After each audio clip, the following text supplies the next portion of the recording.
Hello friends, मी आज तुमच्यासाठी घेऊन आलेले आहे हे वेलची पाणी.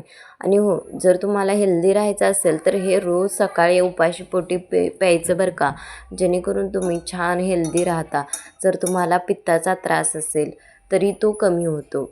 जर तुम्हाला वजन कमी करायचं असेल तरीही यामुळे वजन कमी होतं. आता बघा, हे एक रात्रभर असंच भिजत ठेवलेलं होतं या कपामध्ये.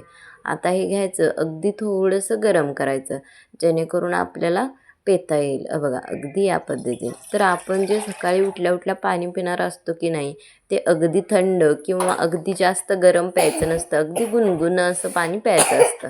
त्यामुळं अगदी थोडंसं गरम केलेलं आहे.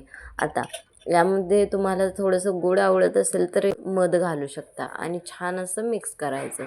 तर दिवसभर खाल्लेलं सर्व काही पचत नसेल, अपचन होत असेल किंवा तुम्हाला जर कॉन्स्टिपेशनचा त्रास होत असेल तर हे असं बनवून नक्की प्या, ज्यामुळे तुमचं सर्व त्रास